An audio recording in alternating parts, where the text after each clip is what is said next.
What's up, guys? So I just wrapped up another trading session for the day, another solid day in the markets. Yesterday, I did not take a trade. It was very choppy. All the markets were very choppy. So once again, didn't take anything yesterday. And then today, I took one trade on gold. I ended up making around $173 in 10 of my PA Apex accounts. I did size down a little bit on this trade, so it's a little bit lower than normal. With my normal size, this would be around a $300 trade. So we'll talk about that a little bit, but like I said, I took one trade on gold today. So I want to give you guys a recap and show you guys exactly why I entered this trade. So anyways, if you guys are new here and you don't know how I trade already, the first step I'm always looking for is I want to establish the trend. So if I use a surfer analogy, if we're surfing, right, obviously we're going to surf with the wave of the ocean, okay? We're not going to go against the wave or anything like that. So that's the same way I think of the markets, right? The market is the ocean, the trend is the wave. I want to ride with the wave, with the trend. So if we go over to what I trade today, like I said, I traded gold. Let me just move myself real quick. I always like to start on the bigger time frames. Okay, so first off, I'm going to go to a 4-hour time frame just so we can see the bigger view. And what we can see here is the last few days, gold bounced off this key support level. And like I said, the past few days, we've been ripping up and we have consistent green Heikin-Ashi candles, right?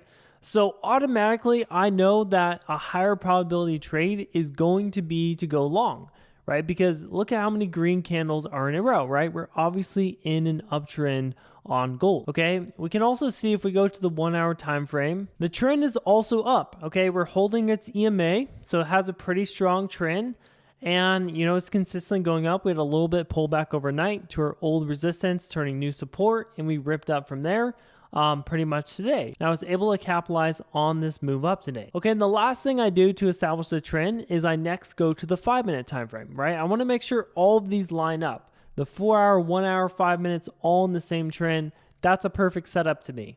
All right, so if we go into the 5-minute time frame, as we can see, we're also trading above our VWAP and our EMA. We got a little bit below it overnight, but as you can see, before the market opened, I was still sleeping at this time. We're trending above it, and we got this nice pullback.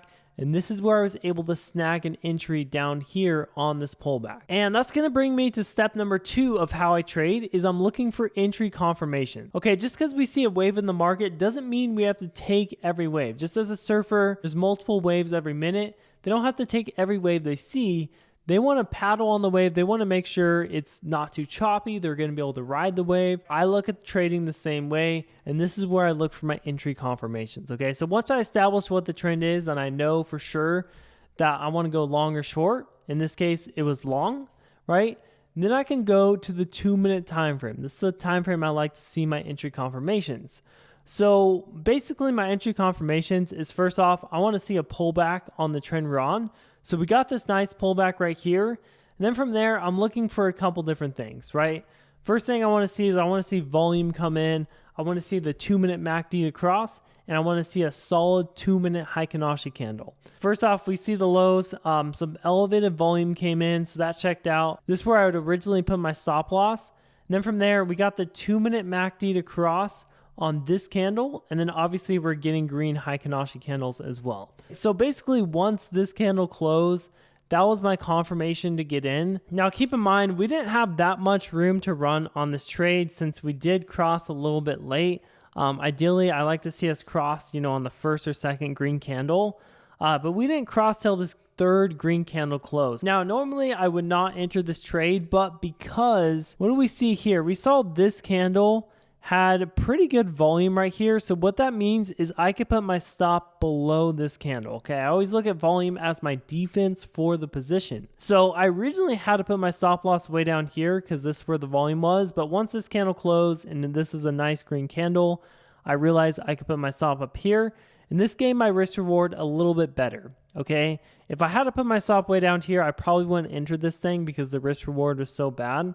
So if I just mark the chart, this is kind of what my trade looked like. So I end up entering at 19.6, and then I had to put my stop just below this candle at 16.7. So this is my risk on this trade. And then from there, I'm always looking to get out near the resistance. So I actually had a limit order at 23, and this is where I fully got out of the trade right here. Now, obviously in hindsight, we ripped up a lot more today. Again, I usually trade based on a risk reward. I don't try to hold runners the whole day. That's just not really my style. So as you can see, I had a flat out 1-to-1 risk reward. Now, this is one of the reasons my P&L isn't as big as normal. So we can see I only made 173 in each account. So I actually traded 5 micros on each account instead of 1 mini. Okay, so I sized down half of my position. I don't do this normally, but for me, it just felt right on this trade, mainly because the risk reward wasn't that good. Okay, I ideally want to see a 2-to-1 or at least a 1.5. Since this was a 1-to-1 risk reward, it made sense for me to size down. You know, it wasn't an A+ setup. It was probably a B+, A- setup for me. So in that case, I sized down. I normally don't do that, but I'm up a lot this month, so I'm playing a little bit more defensive as we end out the month over this, this next week or so. Currently, it's July 24th. So just playing a little bit more defensive on my part. But anyways, the trade was green, ended up working out. Could have held it a little bit longer, but I went ahead and took my profits and walked away for the day. So in total, I ended up making around $1,700 in total profits for the day. Okay, and you can also see I posted this inside our Discord. So at 7:14 a.m. my time, I said watching this GC pullback for longs. So this is right here. This is kind of when I started getting interested. I already knew what the trend was. I already knew I want to focus on longs.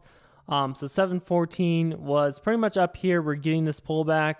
We ended up getting a much nicer pullback and eventually got our confirmations to actually get into this trade. And as you can see at 7:38, I said fully out at 24.23. So that was my one only trade today, as you can see. And even better, not only was I able to make money, but we also had some of my students make money. We had Amy, nice GC trade with Chad Trades this morning right before my work starts in the inner circle, almost $200 in each account. We also had NCN. He said Chad's inner circle is definitely worth the money. I made back my fee in 2 weeks just following a few of his trades in the Zoom chat. We had Monk. He said, I just had the successful GC trade, and with it, I passed 2 Apex evaluations.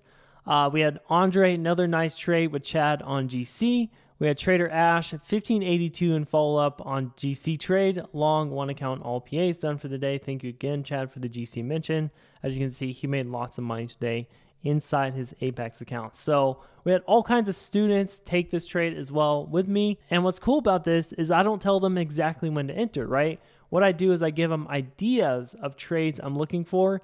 They know the confirmations I'm looking for. They know to watch for the MACD, the volume, all that. So it's cool to see them actually knowing how to trade and not just copying me directly like most people do online, right? So I'm actually teaching them how to trade. It's very cool to see them actually implementing it and us taking the same trades and all making money together. So anyways, guys, that's going to wrap up my trade recap for the day. Real quick, before you guys go, I want to let you know I'm still looking for a few more motivated people who are committed to becoming a profitable day trader. Inside my private coaching program, all those students you just saw, they're all students of the coaching program. So inside this, I'll personally teach you my strategy for 30 days. It's a 30-day program, and I'll personally be reviewing your trades, and I'll even be trading live with you on Zoom, along with getting access to our private inner circle group, where you get my trade ideas and inside notes every single day inside the market. Okay? So anyways, if you're interested in this private coaching program, you think something like this would help you, all you have to do is message me the word trading on my Instagram account, and I'll send you all the details from there about the private coaching program. So anyways, if you're struggling with trading and you think a group like this would be helpful for you, again, all you have to do is click that first link in the description below, message me the word trading, and I'll send you all the details from there. That being said, guys, as always, I hope you have a great rest of your day. I look forward to trading live with you guys tomorrow who are inside our Discord. I'll be trading live on Zoom. So looking forward to that and hopefully another good day in the markets. So with that being said, I will see you guys tomorrow morning.